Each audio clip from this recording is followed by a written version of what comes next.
Become a sustaining member of the Commonwealth Club for just $10 a month.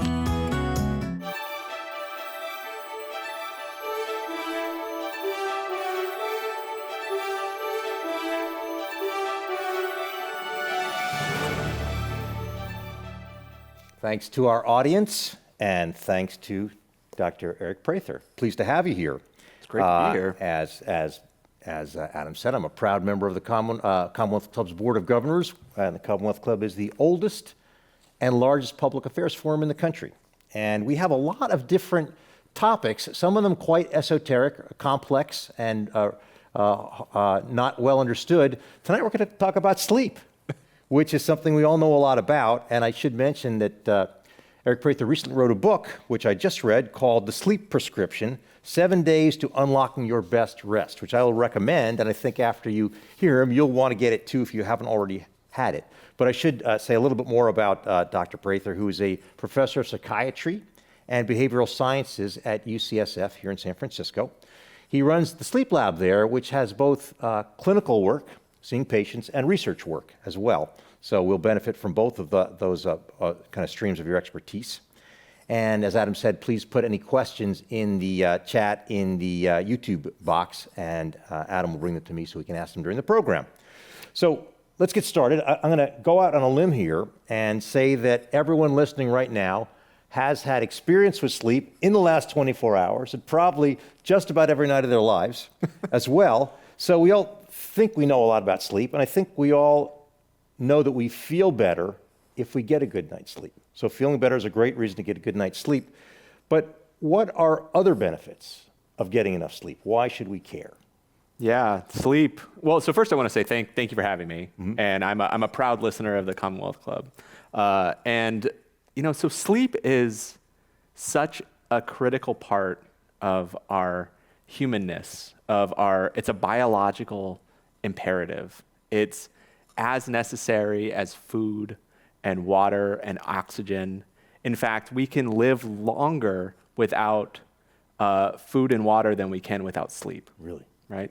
And in part because it provides so many critical benefits, both to our cognition, to our cardiovascular system, to our immune system. It makes us better people.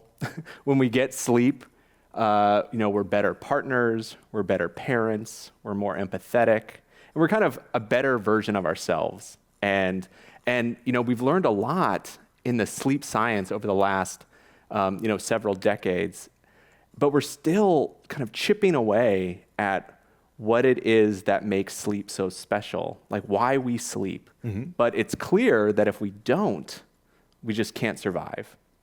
We know that from research. So what about the flip side? What are some of the downsides besides not feeling so good if we don't get enough sleep?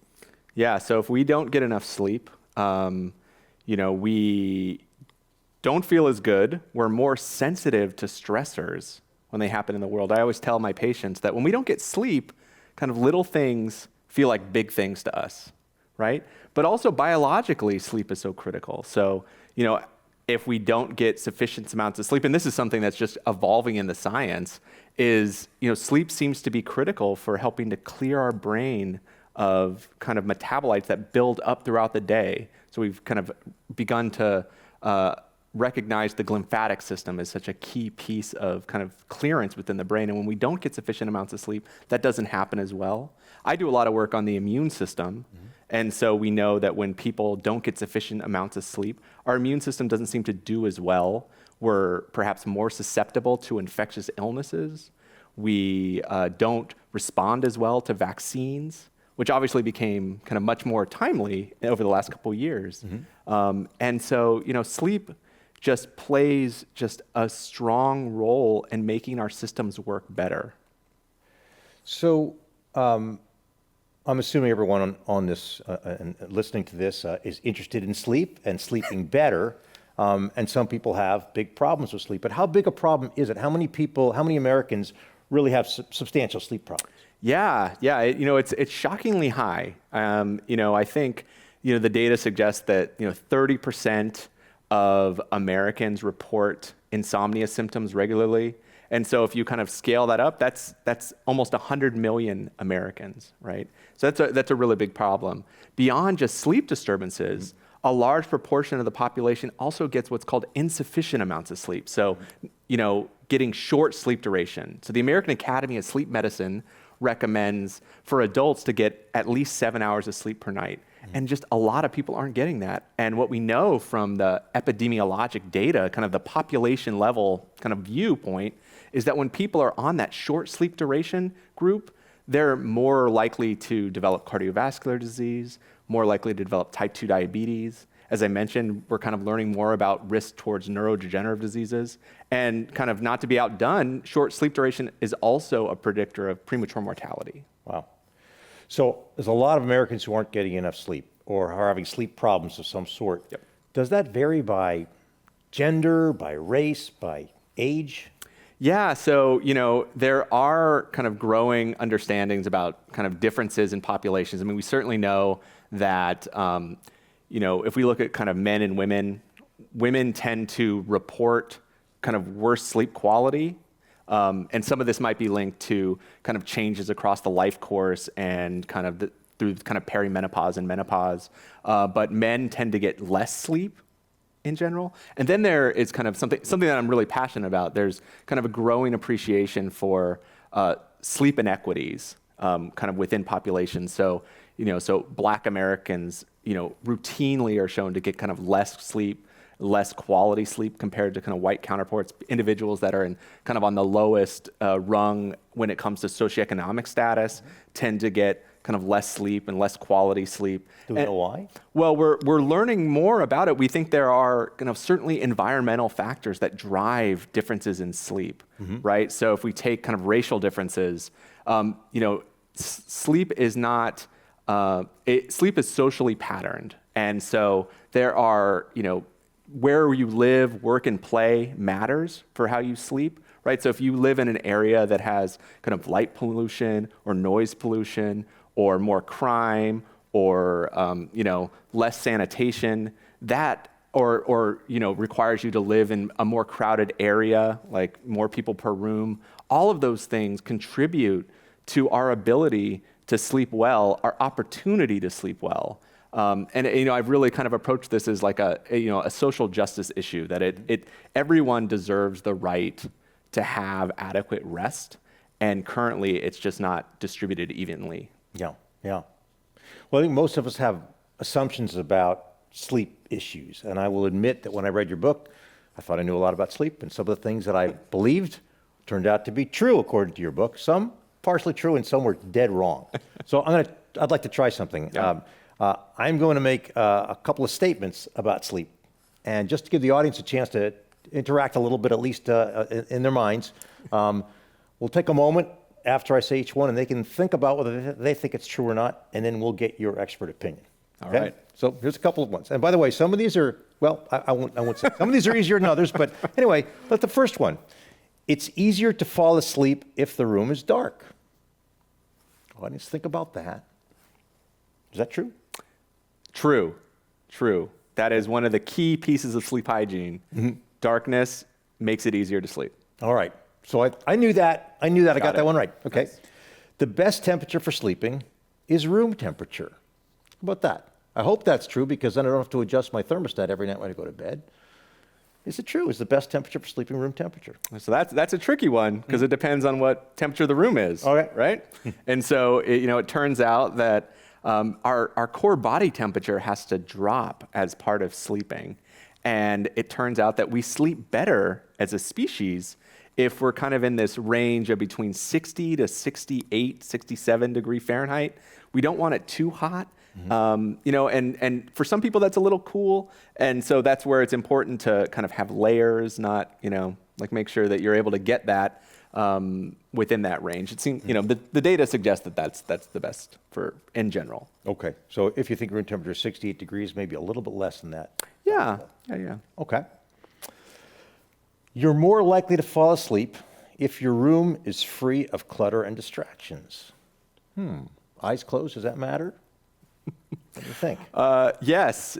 A cluttered room can be challenging, in part because you want the bed to be kind of like a shrine to sleep, right? You want to set it up so that when your body gets into it, it knows what it's supposed to do. But a lot of people have, and this is certainly true over the pandemic when people, before remote working was, figured out, people were using their bed as their workstation, as their, TV watching place, as kind of where they throw things, and it makes it kind of less special for sleep, right? And so the more that it can be decluttered, the more it can be it serves a function of facilitating sleep, the better off people are.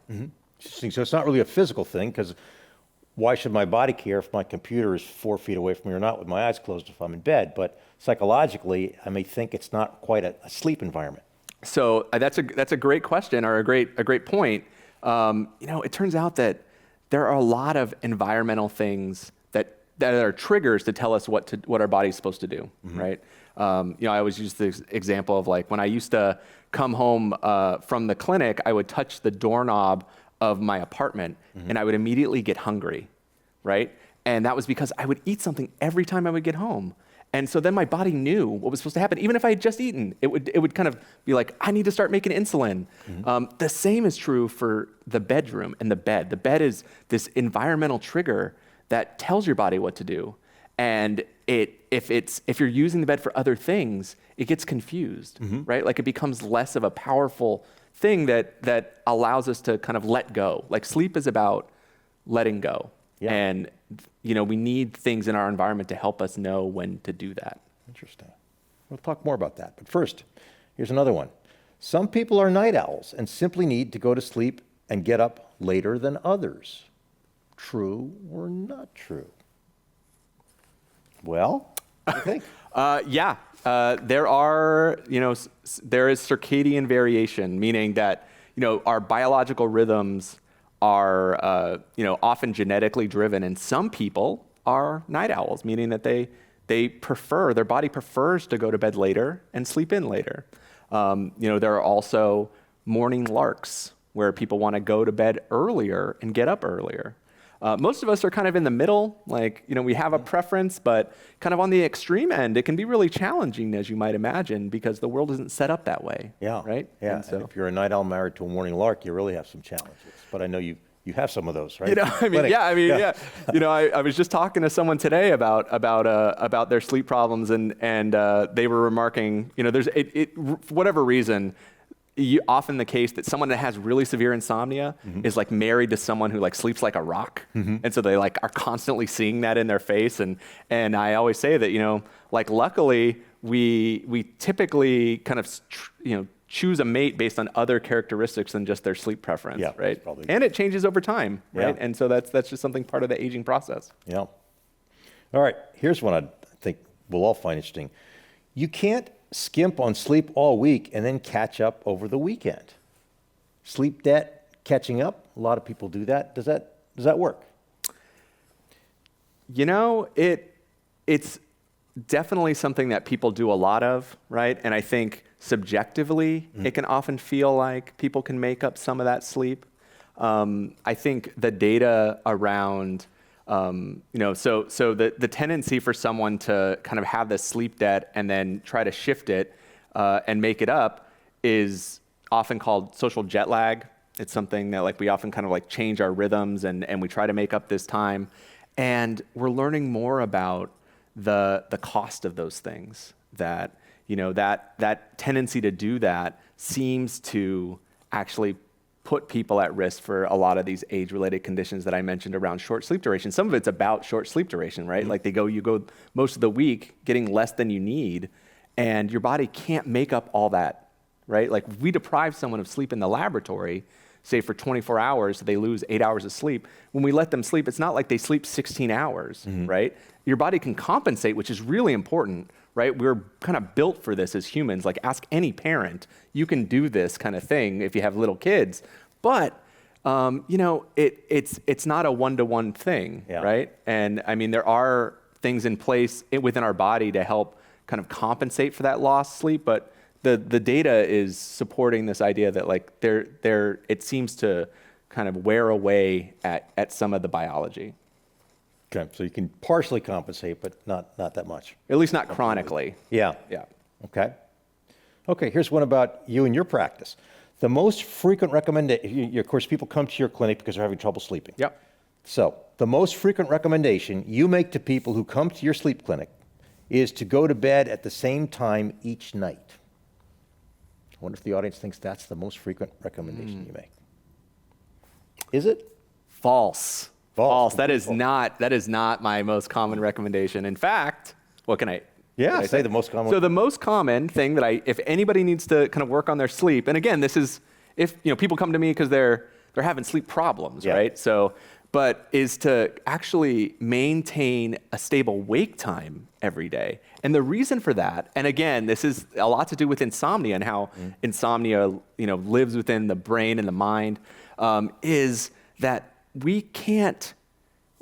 don't get to choose when we fall asleep, right? But we do have control over what time we wake up. Like I always try to make the case that, sleep isn't something that we make happen. Sleep is something that comes to us, kind of like washes over us. And so if you maintain a stable wake time, right, we use the same amount of energy throughout the day typically. And so then you'll tend to get sleepy around the same time each night. But if we kind of set a known time that you need to be asleep, that actually can be distressing, right? Like you're kind of on the clock, like ticking, tick, tick, tick, like, oh my gosh, why am I not asleep? I need to be asleep in 5 minutes. The doctor told me that I need to be asleep at this time. And that actually just feeds that anxiety. And that anxiety is what gets in the way of kind of restful, restorative sleep, kind of that letting go that I mentioned before. Yeah, I was surprised to read in your book, you mentioned that probably the most common thing you see with people who have trouble sleeping is anxiety about sleeping, which is sort of a vicious cycle. Yeah. I mean, everybody has bad nights of sleep, but when you start to doubt whether you're able to sleep, it turns, I always think of it as, people with insomnia, they're all often on defense. It's like, kind of always trying to figure out what to do because sleep has become so unpredictable. And so you're really trying to like put yourself in the right place at the right time just because maybe sleep will happen and I don't want to miss it.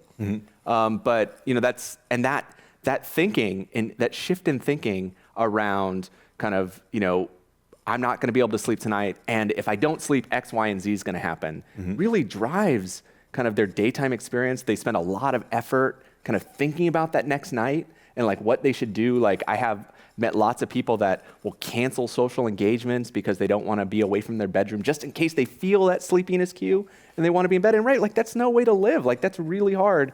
And so, when in our treatment in our clinic, we really try to kind of give people more confidence in their sleep by kind of these behavioral things as a way of really shifting their cognitions around sleep so that it's something that they don't think about anymore, that it's something that just happens, which is for people who don't have sleep problems, they often aren't thinking about sleep. It's just happens. Exactly. Yeah. Exactly. Yeah. Okay. Next statement. I promise these wouldn't all be quite straightforward. Yeah. So here's a different one. If you feel drowsy in the afternoon, you should stick your head in the freezer. I knew it. Stick your head in the freezer. What do you think about that one? Well, People do that. so, this is this one takes a little bit explaining. In the book, I use that as an example of an exposure that we know from the science can perk people up, right? So there's a term called hermetic stress, which is kind of like a good stress that, kind of builds resilience within the body. Think about like a polar plunge, right? Like people do that all the time and it kind of invigorates them. And, in trying to kind of think of something as an alternative to another cup of coffee, right? And we'll probably talk about caffeine a little bit. But, so, sticking your head in a freezer as a potential exposure, cold exposure, might be a novel thing to do to try to get through those kind of midday doldrums. However, you can also go outside and exercise, get a brisk, get your heart pumping. What we're really trying to do is kind of amp up that sympathetic nervous system so that we have kind of the alerting signals on board to kind of get through kind of the remainder of the day until it's time to kind of wind down at night. So maybe stick your head in the freezer could do that. Maybe. Yeah. Maybe. Okay. Caffeine, let's talk about caffeine. Having caffeine after lunchtime can affect our sleep. What do we think? Well, Yeah. I would say maybe. It depends on what time we're talking about. So it turns out that caffeine has a half-life, which meaning that how long it takes for half of it to be gone from your system of about 6 hours. Okay, so that means that if you have a double espresso at 4 p.m., at 10 p.m., you still have a single espresso in your system, right? And so no surprise for many people that can be disruptive to their sleep. And so it's really about kind of ensuring that you're not kind of adding too many things to your system that will be alerting to impact your sleep. Caffeine is probably the biggest culprit, though there are, of course, other substances that can muck around with our sleep. And so, we say kind of not after lunch in general, just to keep people safe from doing that. But of course, like if you don't go to bed till 3 in the morning, maybe a little bit after lunch is fine. Doesn't matter too much. Yeah. There. Well, speaking of substances, let's talk about alcohol. So, regardless of its other health impacts, drinking alcohol can help us sleep better. Some people might have had some experience with this. What about alcohol and sleep? Yeah, alcohol is a tried and true kind of soporific. People have a nightcap, and it absolutely helps people fall asleep. So it is good to sleep. Well, it's complicated because it actually really affects the brain. It can change your sleep architecture. It does something called, it suppresses what's called rapid eye movement sleep. So as a consequence, you get kind of a big dose of deep sleep. And then at a couple hours later, you have this rapid eye movement rebound, and it leads to kind of more fragmented sleep across the night, right? So it changes the quality of our sleep. In addition to that, alcohol, hits on our GABA receptors in our brain, which are, help facilitate relaxation. That helps give us the effect of alcohol. But alcohol doesn't stay in your system forever. And so as you go throughout the night, it wanes off and your brain notices, right? It notices it doesn't have this chemical creating this relaxation anymore. And as a consequence, you have kind of more fragmented sleep, less restoration. So easier to get to sleep, but harder to stay asleep. Absolutely. Yeah. I found that. By the way, I've found that more as I age. Is that typical? Yeah, we definitely hear that more as people age. I mean, it turns out, as we age, a lot of things get more challenging. Yeah. And we can't do all the things that we used to, and we become more sensitive to certain things. And I think alcohol turns out to be one of those. Yeah. Yep. You mentioned earlier that you're supposed to get at least 7 hours of sleep a night. We have a question from the audience. It's kind of the reverse. Is it bad to get more than 8 or 9 hours of sleep a night? Yeah, that's a great question. And so, and it's a little bit complicated. So, one, we don't have a great understanding of sleep need at this point. We kind of have population level information, usually based on kind of one question that was asked to, thousands and thousands of people, and then we kind of weight it to make it representative of the population. But, as this viewer asks, it turns out that long sleep duration is also associated with increased risk for a lot of these negative health outcomes that I mentioned with respect to, short sleep duration. And usually it's around, 10 or more hours of sleep. It depends on the study. And the question is kind of why that is. Like, why would long sleep duration be associated with all these bad things?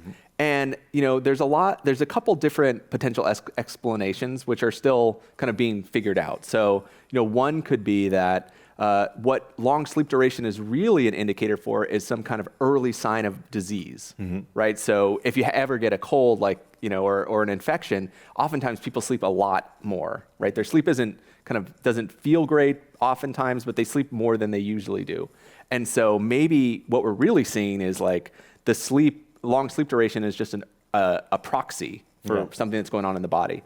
The other one that groups have been interested in is, hypersomnia is also seen in a subtype of depression, right? And depression is associated with a whole bunch of negative health outcomes. So maybe what is going on is that, some of these individuals are experiencing this depression. And it's really just kind of on the pathway for the link between depression and illness.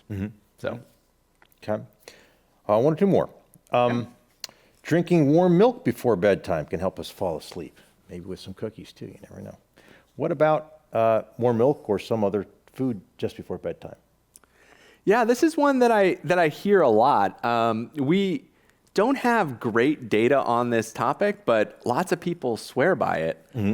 I hear warm milk, I hear cheese, I hear bread, and I think it oftentimes there may be some data to support that link. I also think that oftentimes sleep is really governed by a lot of rituals, right? And those rituals themselves actually kind of cue the body to be able to sleep. I wish we had the kind of randomized controlled trials to know about warm milk versus some kind of warm water, perhaps. But certainly for many people, it seems kind of bundled in with their experience of sleep and thus kind of somehow facilitates that experience. Yes, you mentioned whatever ritual you have that makes you think sleep, that's good. And it sounds like a lot of people with sleep problems don't have rituals that perhaps get in the way of them sleeping. That's absolutely right. I mean, oftentimes when people have insomnia, it's due to kind of changes in their behavior that in the moment seem like they make a lot of sense, and they do. But they actually, in the long term, kind of undermine how sleep works. So like a good example would be when people have a bad night of sleep, they'll try to sleep in and kind of make up all that time, right? But that can really throw in motion kind of challenges for the following night, right? And so if someone already has insomnia, they sleep in extra long, or maybe they nap later because they don't feel good, and then they find that they can't fall asleep. They start worrying about the fact that they've lost control of their sleep, and it just kind of can feed forward. And so that those routines can really throw sleep off track. Yeah. All right, one more statement for us to think about. Having even a moderately stressful day can cause sleep problems. Does stress lead to sleep problems? That's another great question, and I will say that stress plays a critical role in most individuals' insomnia. Like something happens in their life, but then it's these changes in behavior that often perpetuate the insomnia. What's been interesting so we do a lot of this work in our laboratory because we're really interested in the links between stress and sleep, because I really think about that they're bidirectionally linked. And so we have this opportunity for interventions on both sides of the equation, right? Like we know how to help with people who are stressed and stress management skills and meditation. We do a lot of mindfulness trials at UCSF. And so we might get kind of an improvement in sleep as kind of a spillover. But in the same way, we also know how to treat sleep, and we might give people the resources to better deal with their stress. And so in doing this work, we've been interested in kind of like the push and pull of these things. And we know that stress contributes to insomnia, but does it really impact sleep in people that don't have insomnia? And what we found is that when people have bad nights of sleep, they are more sensitive to stressors during the day. So as I mentioned earlier, little things feel like big things to them. And that certainly is a true statement that we've seen in multiple data sets and in different research groups have found.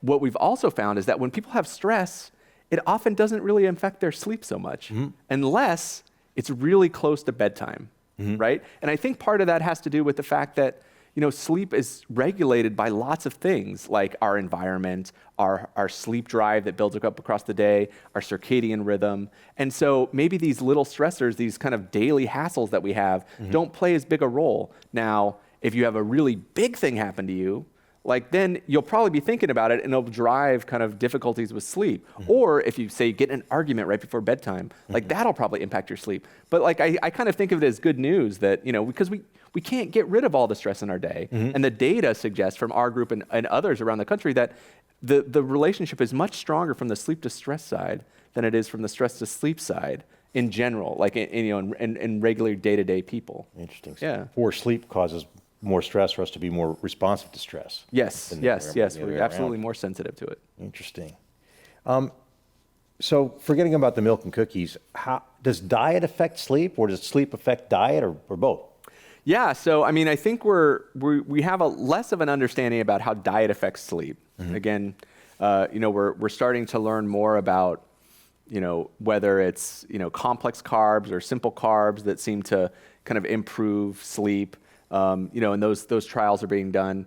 We certainly have a really good understanding about what sleep loss does to our choices around nutrition, right? So all of us have probably been in the situation where we had a bad night of sleep and we had to choose between the salad and the pizza, and we almost always choose the pizza, right? And part of it has to do with the impact of sleep loss, what it has on our kind of a reward system in our brain. And so, when we experience sleep loss, kind of our reward system, our, kind of drive towards some of these things kind of increases, and our ability to regulate kind of decreases. And so we're kind of like, the gas is on and the brake isn't working, and that ultimately leads to challenges in food preferences, and actual behavior too. And it's certainly kind of a really interesting area of neuroscience to think about how sleep kind of really helps govern some of these things that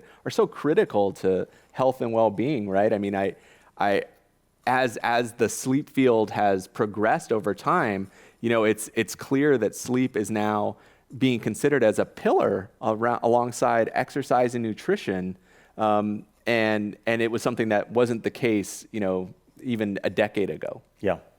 But seeing the links is interesting. I recall something in your book about a study with the supermarkets where people who had less sleep often bought food that wasn't as good for them. Yeah. Oh man, it's definitely one of my favorite studies I've ever read. I mean, just kind of so it was a study where they deprived people of sleep or they didn't, and then the research group had built a grocery store and given them like X amount of money, and they could kind of walk around, and the caloric density of the food that was bought by the people that were sleep deprived was so much higher. And it was we had seen these data around preferences and like I would do this or that, but to actually see the behavior was really interesting and really compelling. Yeah, wow. We have a number of questions, mostly about substances and drugs that people use for sleep. I'm sure you get this all the time. So let's start with melatonin. There's questions about, is melatonin good to use? Can you give your kids melatonin? If you feel like you're dependent on melatonin, what should you do? Yeah, melatonin is certainly one of the most common sleep aids that people use, and it seems to be on the rise. And the data, the randomized clinical trial data, which we kind of use as our kind of highest threshold for evidence, in treating insomnia is fairly weak. I certainly meet lots of people that say they take it, but if you look at the data, it doesn't seem to create much more benefit, or if at all, over the placebo condition, right? Except in kids. So it actually does seem to be pretty effective in kids. I'm not a pediatric sleep specialist, but certainly my pediatric sleep colleagues do talk about melatonin as kind of being effective and safe and can be used in those types of conditions. And why that is for kids but not adults is not clear, but is used more regularly there. The question about dependency, of chronic use of it. So one of the things that people often worry about is chronic use of melatonin. We make melatonin in our brain. Is this going to kind of burn out our pineal gland, which is where melatonin is released from? And the data currently does not support that happening. But part of it is we don't have kind of long-term chronic use data for a bunch of people to know what happens if you take melatonin over a long period of time. All that being said, when I think about dependency on anything related to sleep, the question is like, what happens if you don't have it, right? So I had this patient who had a weighted blanket, right? And there's recent paper that just came out that suggests that weighted blankets actually might be helpful for sleep. It's not clear why, but she would take it everywhere she went, right? And we knew it was a problem when she would go to the airport with her friends and they like rotated who had to pay the extra charge to put it on the plane, right? Yeah. And so I was like, gosh, well, maybe that's an issue if you're spending an extra $40 to move a weighted blanket to wherever you're going, right? And part of it was that, she would have terrible insomnia if she couldn't use it. And I think the same is true for melatonin, for kind of any type of thing that we try to use as a sleep aid, because, I don't think that's something that we necessarily need. It can be helpful and it can be challenging to stop, but sleep is something that hopefully we can figure out a way to do it naturally. And I do have opinions about, like, are sleep aids ever a good idea? And there's certainly instances in which they are. And there's been kind of revolutions around kind of these types of classes of drugs that people use that can really be helpful. But it's really around the chronic use of them that is challenging. And in any of those cases, a lot of these drugs aren't necessarily like physiologically addicting, but psychologically they become dependent on it like almost instantaneously. And that's hard to break, right? And so it's better to not get into that position. So if you're in that position, though, I know that most of the things you talk about in your book are non-medical ways, medicinal ways of getting through things. So you would recommend then perhaps using some of those techniques and weaning off the other things? Yeah, absolutely. I mean, I will say that in our clinic, 90% of people are already taking something, right? Like what we do is cognitive behavioral therapy for insomnia.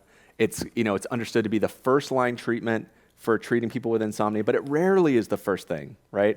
They are often, they meet with their primary care physician. There's very few behavioral sleep medicine folks, and there's fewer, just as few clinics. And so, they understandably are trying to get their patients help. Yeah. But what ends up happening is, those medications often kind of mask the problem. And, there's growing data around the potential harm of chronic use of some of these conditions to our brain health, right? And so more and more people are coming in to try and get off of them. And so we have to, what we do is we kind of run through, a protocol. A lot of it is I tried to distill in this book, but it's not the same as actually going to a clinic. So I want to be clear there that this is not, the book is the same principles, but it's not the same as working hand in hand with a clinician to kind of try to personalize it. But, when we do this in the clinic, then we improve people's sleep, get it more regulated, and then we kind of slowly taper them off, but in a fashion that's actually pretty slow because we're trying to reduce any possibility that anxiety of coming off the medication is going to get in the way, right? Yeah. And so it's really about stepping down on a dose when someone feels comfortable to do so. Yeah. We had a specific question about Ambien and whether that's bad for the brain.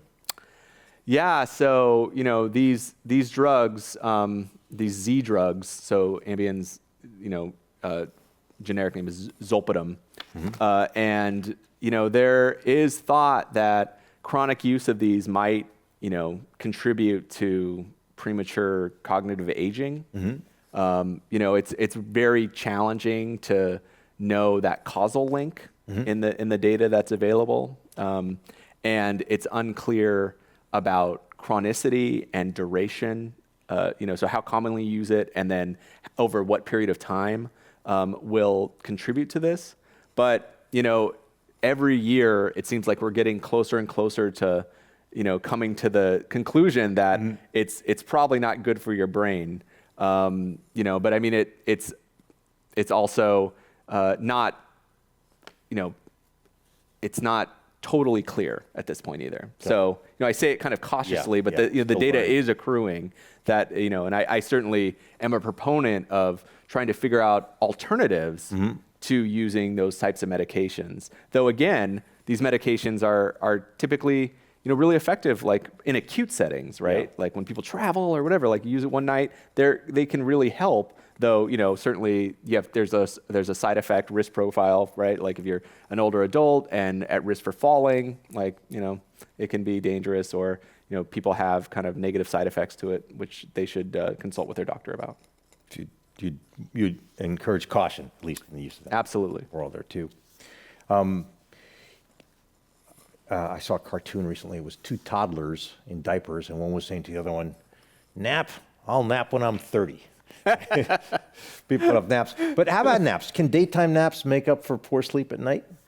Yeah. Naps are, they are not on their own bad things, right? I mean, I think for people that have insomnia and have really trouble falling asleep at night, it's probably not a good idea to nap during the day. One of the things the way that I kind of think about the sleep drive that people have is like a balloon, right? So when you wake up in the morning, the balloon is flat, and then you go throughout your day and it kind of builds up with sleepiness, right? Until it gets to kind of an optimal amount, and then you go to sleep and it drains out and you start the day again.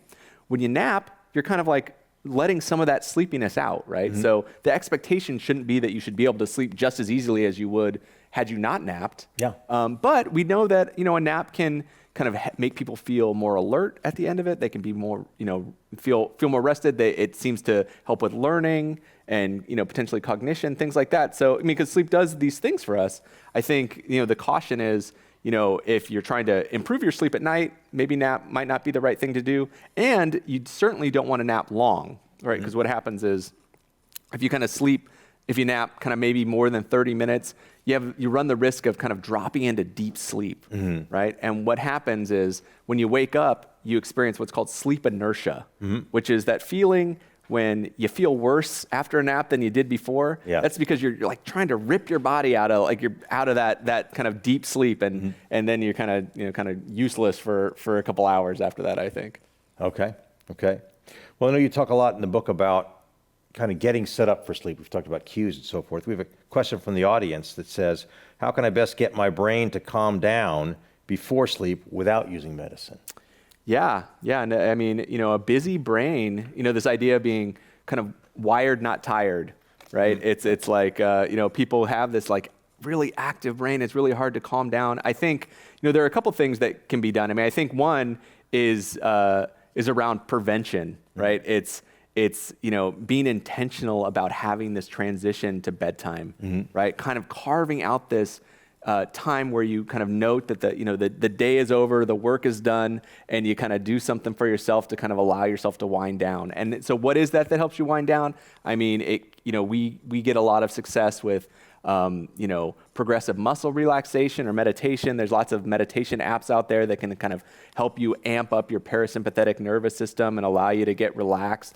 But other people kind of really benefit from just like doing relaxing things like reading or kind of watching television that you've seen before that's just kind of relaxing and pleasant. But then also there are kind of things that you can do to try to reduce the amount of stress that you're feeling, right? One thing that we talk about that I talk about in the book is, worrying early, right? So actually kind of getting out in front of it and scheduling time that where you can actually do some of that worrying, right? You actually kind of carve out 15, 20 minutes of kind of writing down the things that worry you or just kind of dictating them or thinking about them. It tends to work better if you really write them out. And kind of having your body and your mind have this like special time just for worrying so that when it gets to bedtime, those things aren't cropping up, especially in the middle of the night. And if they do, you can tell yourself, like, look, I've already done this today and I have it scheduled for tomorrow. Because honestly, I think all of us can agree that at the end of the night, or at the end of the day when we're getting into bed, or in the middle of the night when these things happen, we're just not at our best to like solve the world's problems. And so kind of making time for that during the day is a much better solution. So kind of, having this transition time, kind of doing relaxation activities that are kind of personal for you, right? Like can't be necessarily prescriptive about this, but the sentiment is something that is relaxing, facilitates kind of a calmness, things that you enjoy that are pleasant, but also might kind of help distract you a little bit from other things that might be kind of buzzing around up there. And then kind of maybe worrying early might put you in this place to kind of get a good night rest. Okay, good. And I heard in there too about TV. Some people are hard and fast with a rule saying shouldn't watch TV right before bed. Sounds like you're mixed about that, depending on whether the TV is relaxing for you or not.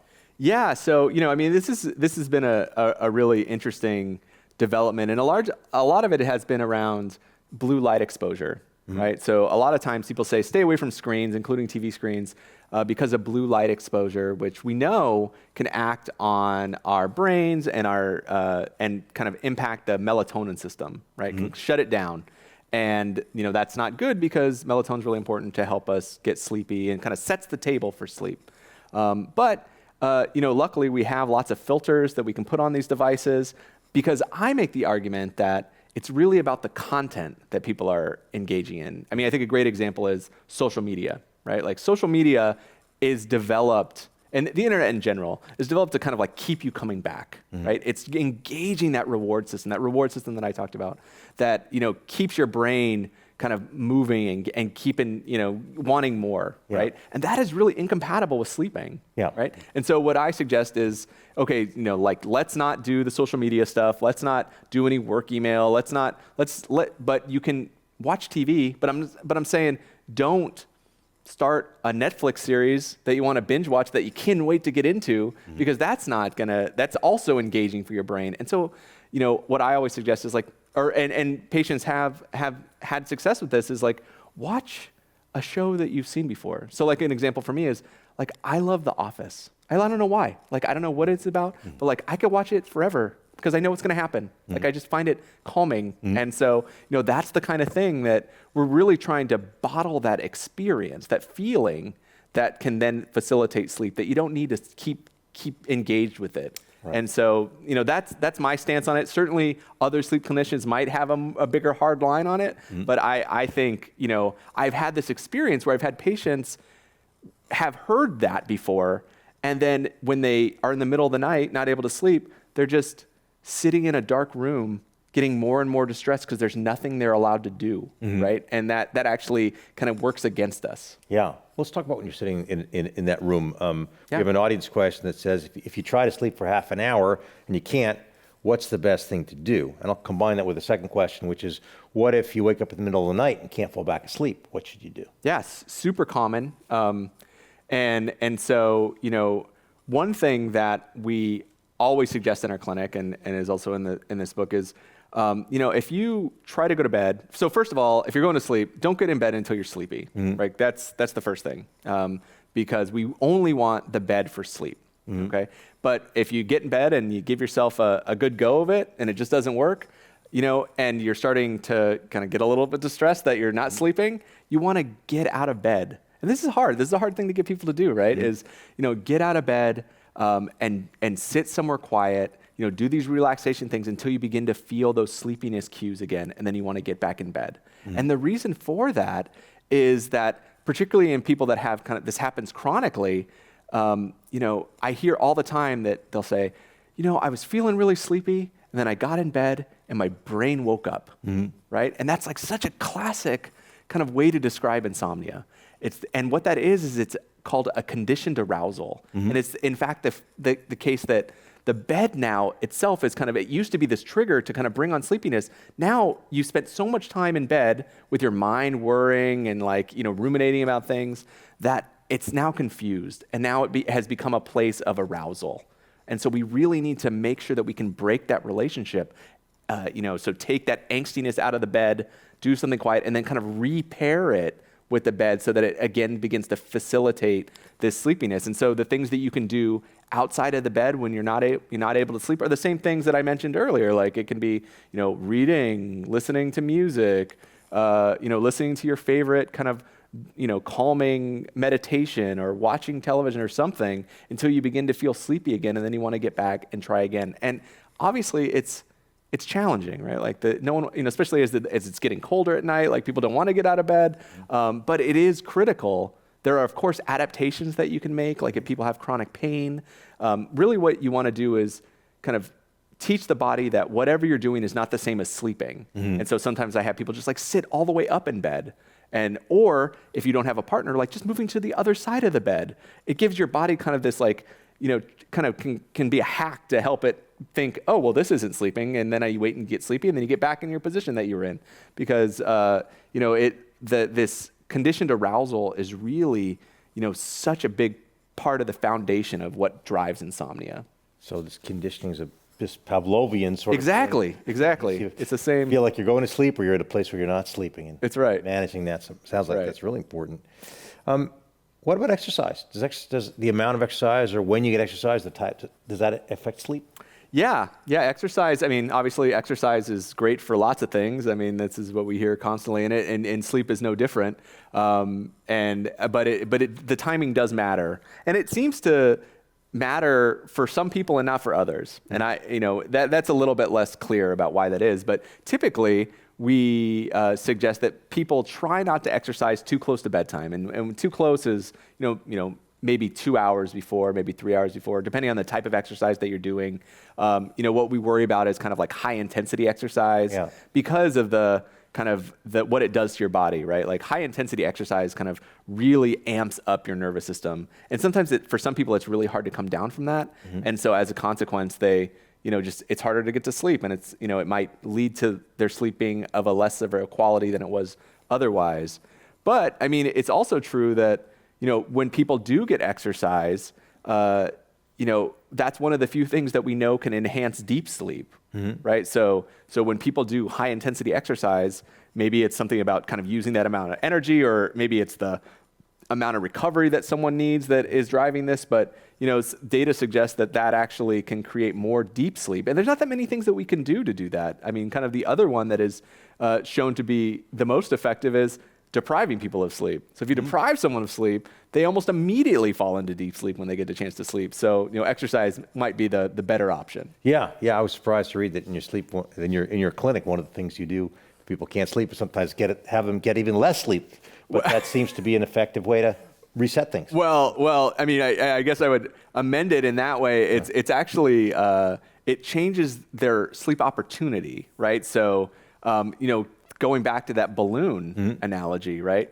It turns out if you keep people out of bed longer, their balloon will get bigger and bigger and bigger, right? Like it'll keep growing until you have to sleep. And one of the things that's effective, why this is so effective is, it's even if you're anxious about your sleep, like the need is so big that you'll go to sleep and people will kind of be like, oh wow, like I was able to sleep. Yeah. And there's something about this, and it's not just allowing people to fall asleep. What happens as a consequence is an individual's sleep becomes more consolidated, right? We get a big bolus of sleep, and it turns out that when people get a big chunk of sleep at once, it feels better subjectively than that same amount of sleep broken up, or even a little bit more. And if it's broken up, it's something about like the continuity of it.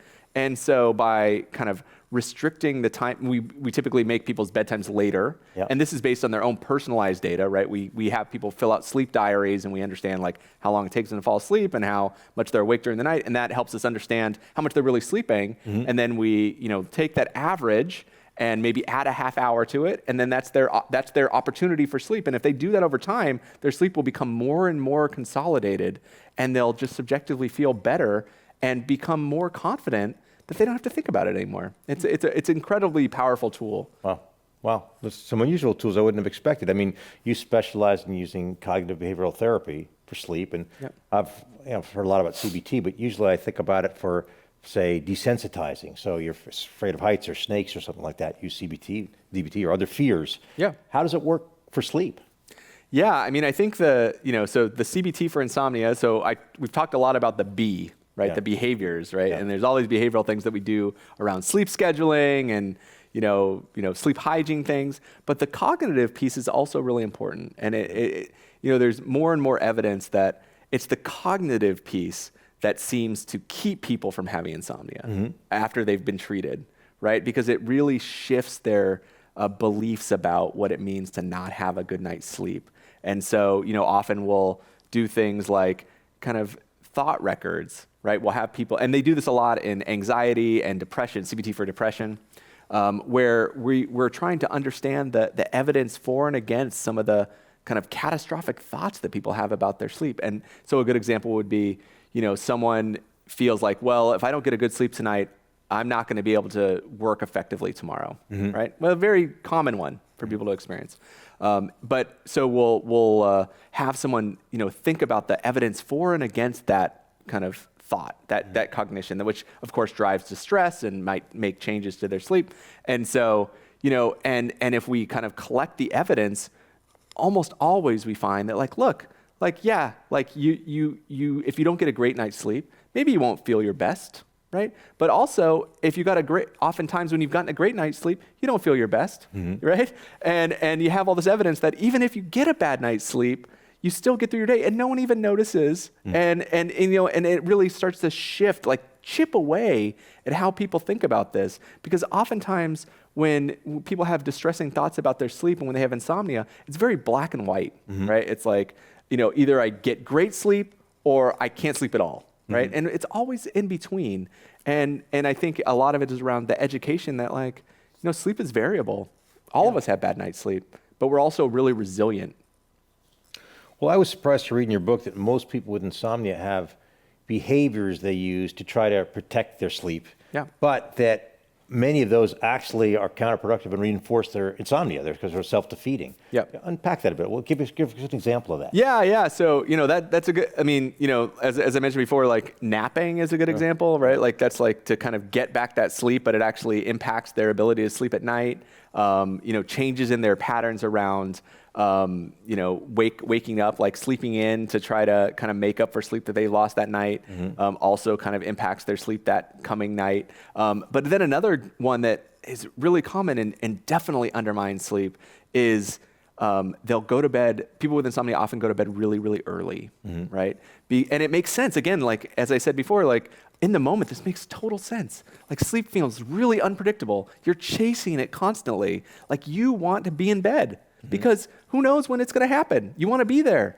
But spending all that extra time in bed, going to bed at 7 o'clock at night when you're going to get up at 7 in the morning, in a human that can only make, say, 8 hours of sleep, that's guaranteeing 4 hours of wakefulness. Like just because you can't make that much sleep. But in the moment, it feels like you want to be there, and it's really, getting that schedule and shifting it and kind of using this kind of idea that every individual can be their kind of own sleep scientist, that, it's in the data. That can help people begin to shift and see that sleep you aren't chasing sleep, right? Sleep was always there. It's just, we often need to get out of our own way. Well, some people, there's been a number of questions about THC, the active ingredient in marijuana, and some people feel like it's a help, some feel it's a hindrance. What's your opinion on that? Yeah, I think in the next, 5 years, we'll have more conclusive information about this. There's been real challenges, as you might imagine, in actually doing the research on this topic, mainly because most of the money that funds research, at least in the U.S., and certainly at our group, is funded by the federal government. And these compounds aren't legal federally, and so we can't get money to do the research.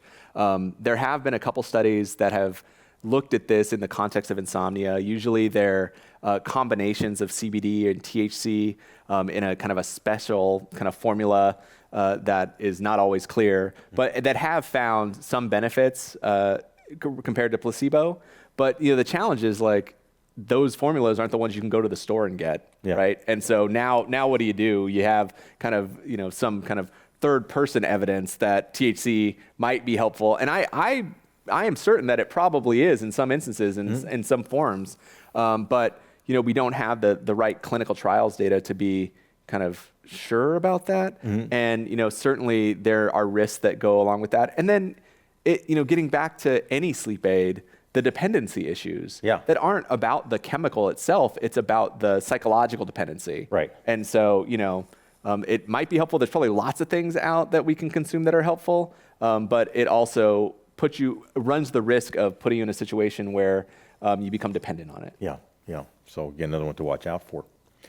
Now, your book's subtitle, I want to get this right, is 7 Days to Unlocking Your Best Rest. And one of the things I thought was great about the book is it doesn't only talk about sleep or explain the reasons people have problems sleeping, but it actually has a step-by-step process to follow over the course of 1 week, each day to do something different.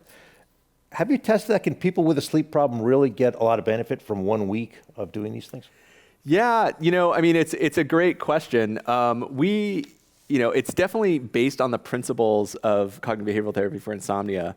I do make the case at the end of the book that this isn't the end, it's the beginning, because a lot of these things do take time. And I like to think of all of these steps as more like a recipe, that they all kind of work together. And so you need to keep adding in the ingredients to get the full effect. And then it needs to bake, right, for a little time. But, certainly, all individually these steps are helpful for sleep, and they are based on cognitive behavioral therapy for insomnia. There was a review in the Boston Globe where someone did go through them and found them effective, so that was very good to hear. And I know, anecdotally, all of these things are effective, but I do think it's important that they build on each other, and it is about kind of improving your sleep on average. And it does take time. And, so I would want people to really begin to kind of dig in on those things. And I mean, the final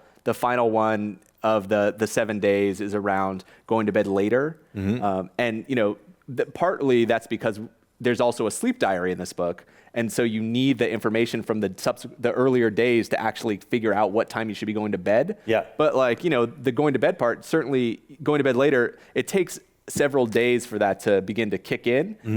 And our clinic, when we bring people through cognitive behavioral therapy for insomnia, it's usually like over the course of 5 weeks or something. So, it does take time. We did set it up as a 7-day schedule, but, think of it as 7 days in a couple going. iterations. Yeah. Overall. Yeah. That makes sense. The book has a lot of rationale for how to think about this, but mostly it's really very practical, actionable steps, which is great, and instructions. If I'm not following some of your guidelines, but I'm sleeping fine, should I change something?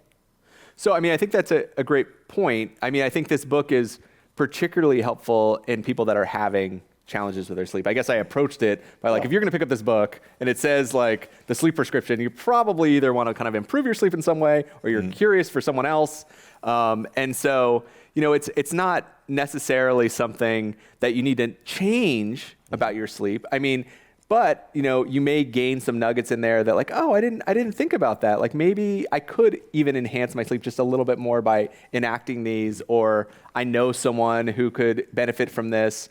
I definitely, and then certainly around a lot of people who sleep well are sleep deprived. Right? And so that's why they sleep well. I think I always use the example of go on an airplane at 9 in the morning and half the plane is asleep. That's not normal. That's a great indicator of how sleep deprived the society is, and that that's certainly that's talked about in this book as well. Yeah, of course. Certainly, when you get to the airport early, so a lot of people have been sleep deprived just that one night. Night. That's true. Overall, that's they're fair. on the way. That's now, I have a lot of friends who use either a Fitbit or an Apple Watch, or some of the technology to measure and monitor their sleep. You recommend a sleep diary if people are really trying to be serious about it. Why not? Are those other ones not that accurate? So, I think that's a great question, and I will say that technology has been an incredible tool. Technology has created incredible tools that have pushed the interest in sleep kind of to levels that we couldn't imagine from our research perspective. People have kind of had this kind of appetite for knowing about their sleep, and that's really exciting. I think they also are consumer products typically, and maybe aren't always as accurate as they could be, and often create distress when they don't need to in individuals. In fact, some years ago now, a term was coined orthosomnia, which is an insomnia that develops because of wearable devices, right? Because people will find out, they'll look at their, I wear an Oura ring and it'll say, it could say oh, you had no deep sleep last night. And we're like, oh my gosh, what does that mean for my brain? And they'll come to our clinic and show their data and say look, I need to fix this based on these data. And, we have to educate about, some of these things aren't great at this. Devices in general are pretty good at detecting sleep duration and how fragmented someone's sleep is, but it gets dicier when it comes to the architecture of someone's sleep. But I think it's a when, not an if question. And so, but in trying to become your own sleep scientist, I think there's a real benefit to actually doing the data by hand. Also because insomnia, more specifically, is a subjective experience, right? And sometimes there are a lot of awakenings that we have no recollection of. And so if you have no recollection of them, what is distressing about that? Well, we're just about out of time, but I want to ask you one more question. Okay. You have 30 seconds for it. All right. We've covered so much great information. You've got so many great ideas. What's the single most important thing someone with a sleep problem can do to improve their sleep? And you can't say buy your book, although I recommend that. I think, if someone has a significant sleep problem, I think that you start with really starting to understand what is driving that, right? And I always tell people that they should start, keeping a stable wake time is like a quick thing that they can start doing just to help regulate the system. But sleep problems develop for lots of different reasons, and in some of them can be really serious if not addressed. So like obstructive sleep apnea is a great example. And so if someone is really concerned about their sleep, there are the things in the book to kind of help lay that out to try to get things back on track, particularly if it's insomnia. But it's not a substitute for meeting with your physician or a behavioral sleep medicine or sleep medicine professional to ensure that you're getting the sleep you need. Terrific. Okay, well, we are out of time. I'm sure we could talk a lot more all night about sleep if we were going to stay up that late. But I want to thank Dr. Eric Prather and everyone who's joined us here for this important Commonwealth Club program. I also want to thank Wonderfest for its support and partnership with us on this program. And I encourage everyone to purchase a copy of Eric Prather's new book, The Sleep Prescription, wherever books are sold. I'm Mark Zitter. I'm heading home now to get a good night's sleep, as I hope all of you do too. And we are adjourned.